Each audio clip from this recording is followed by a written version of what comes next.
Large cap, mid cap, small cap सभी तरह के मार्केट कैप वाले स्टॉक्स में वेल्थ क्रिएशन की संभावना होती है और म्यूचुअल फंड की एक कैटेगरी है मल्टी कैप फंड, जहां पर सभी तरह के मार्केट कैप वाले स्टॉक्स में इन्वेस्टमेंट होता है। तो अब एक्सिस म्यूचुअल फंड लेकर आ रहे हैं एक्सिस मल्टी कैप फंड का एनएफओ। तो आज के इस वीडियो में मैं इस फंड को रिव्यू करूंगा और साथ ही इस पर मेरी राय भी दूंगा। नमस्कार, स्वागत है आपका मेरे यूट्यूब चैनल पर। मैं हूं Pankaj Mathpal, certified financial planner. Government support, banking reforms, liquidity, unorganised to organise movement, vaccination, ये ऐसे इनिशिएटिव्स हैं जो इस वक्त पर इकोनॉमी को ड्राइव कर रहे हैं। इक्विटी मार्केट में स्ट्रॉन्ग इनफ्लो कॉन्फिडेंस शो करता है और हो सकता है कि आने वाले समय में थोड़ा बहुत इक्विटी मार्केट में करेक्शन आए, लेकिन यदि हम लॉन्ग टर्म की बात करें तो इक्विटी मार्केट का आउटलुक पॉजिटिव है और लंबे वक्त में इक्विटी मार्केट में अच्छी ग्रोथ देखी जा सकती है, क्योंकि इक्विटी मार्केट में अलग अलग तरह के स्टॉक्स होते हैं और मार्केट कैप के आधार पर कंपनीज को लार्ज कैप, मिड कैप और स्मॉल कैप कैटेगरी में रखा जाता है। सेबी के अनुसार टॉप 100 कंपनीज यानी कि उनके मार्केट कैप के आधार पर जो पहली 100 कंपनीज हैं वो लार्ज कैप कहलाती हैं। उसके बाद 101 से लेकर 250 तक यानी कि अगली 150 कंपनीज मिड कैप और उसके बाद जो कंपनीज हैं वो स्मॉल कैप कहलाती हैं। लार्ज कैप कंपनीज मार्केट में डोमिनेट करती हैं और इनमें स्टेबिलिटी होती है। ये दिग्गज कंपनीज होती हैं, इनमें गिरावट कम देखी जाती है, यानी कि जब मार्केट में गिरावट आती है उस वक्त पर ये थोड़ी स्टेबल होती हैं दूसरे मार्केट कैप वाले कंपनीज के मुकाबले में। मिड कैप कंपनीज साइज में थोड़ा छोटी होती हैं लार्ज कैप के मुकाबले में, लेकिन यहां पर ग्रोथ की संभावना बेटर होती है।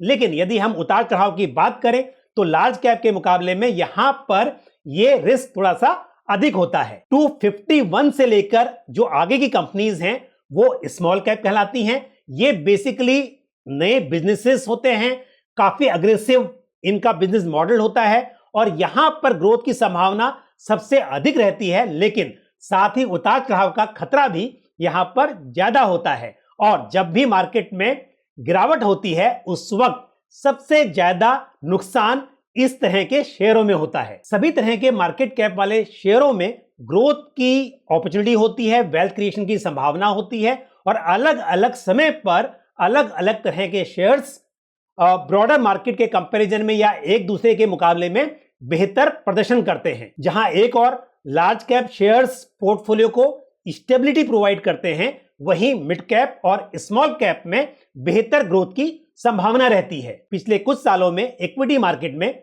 अच्छी तेजी देखी गई है, जिसके चलते पिछले 5 सालों में लार्ज कैप और मिड कैप का कट ऑफ जो है वो काफी बदल गया है। सेबी की गाइडलाइन के अकॉर्डिंग एक मल्टी कैप फंड को उसके टोटल असेट का मिनिमम 25% लार्ज कैप शेयर्स में एलोकेट करना होता है, मिनिमम 25% मिड कैप में और मिनिमम 25% स्मॉल कैप शेयर्स में एलोकेट करना होगा।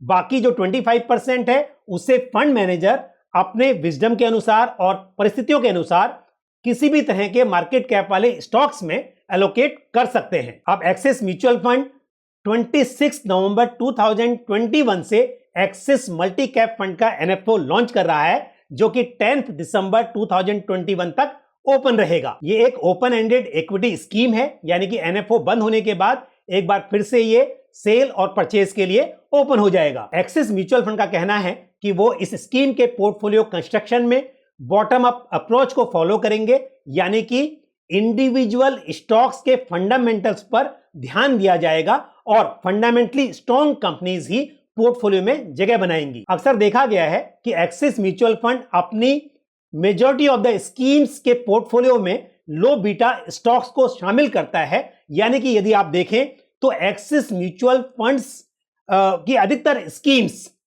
जब मार्केट में बहुत तेजी होगी उस वक्त पर शायद आपको दूसरी स्कीम्स के मुकाबले में बहुत अच्छे रिटर्न्स ना दिखाएं, लेकिन जब मार्केट में गिरावट हो या मार्केट मंदी के दौर में हो उस वक्त बाकी फंड्स के मुकाबले में एक्सिस म्यूचुअल फंड की जो स्कीम्स हैं वो काफी बेहतर परफॉर्म करती हैं। यानी कि फंड हाउस की कोशिश होती है कि वो ग्रोथ के साथ साथ स्टेबिलिटी पर भी ध्यान दें। यानी कि यूफोरिक मार्केट कंडीशन में आपको एक्सिस म्यूचुअल फंड की स्कीम्स में अंडर परफॉर्मेंस देखने को मिले, लेकिन फॉलिंग मार्केट में अक्सर एक्सिस म्यूचुअल फंड की स्कीम्स में स्टेबिलिटी देखी जा सकती है। एक्सिस म्यूचुअल फंड की कोशिश होती है कि वो लो बीटा पोर्टफोलियो मेंटेन करें ताकि गिरावट के समय पर निवेशकों को ज्यादा नुकसान ना हो और पोर्टफोलियो स्टेबल रहे। एक्सिस म्यूचुअल फंड के अनुसार उनके पोर्टफोलियो कंस्ट्रक्शन में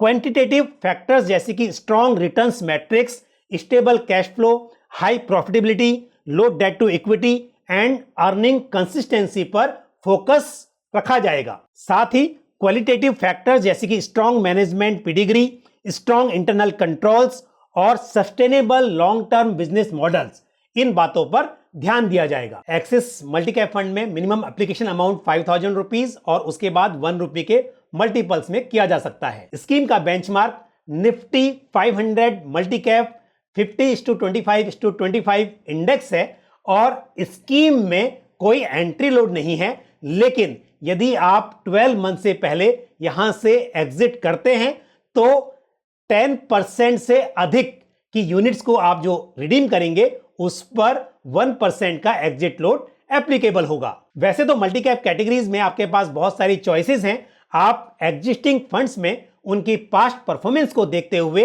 इन्वेस्टमेंट कर सकते हैं, लेकिन यदि आप एक्सिस म्यूचुअल फंड की इन्वेस्टमेंट स्ट्रेटेजी और उनकी फिलॉसफी को पसंद करते हैं तो आप एक्सिस मल्टी कैप फंड के एनएफओ में इन्वेस्टमेंट करने पर विचार कर सकते हैं। मुझे उम्मीद है ये जानकारी आपको पसंद आई होगी। इस वीडियो को लाइक करना और शेयर करना ना भूलें। साथ ही यदि आपका कोई सवाल या सुझाव है तो आप कमेंट बॉक्स में उसे पोस्ट कर सकते हैं। और यदि आपने हमारा यूट्यूब चैनल अभी तक सब्सक्राइब नहीं किया है तो चैनल को जरूर सब्सक्राइब करें और साथ ही बेल आइकन को भी प्रेस करें। इसी तरह की महत्वपूर्ण जानकारी के साथ आपसे अगले वीडियो में फिर मुलाकात होगी। अपना ख्याल रखिए। Thank you. जय हिंद। म्यूचुअल फंड निवेश बाजार जोखिमों के अधीन है। योजना से संबंधित सभी दस्तावेजों को ध्यान से पढ़ें।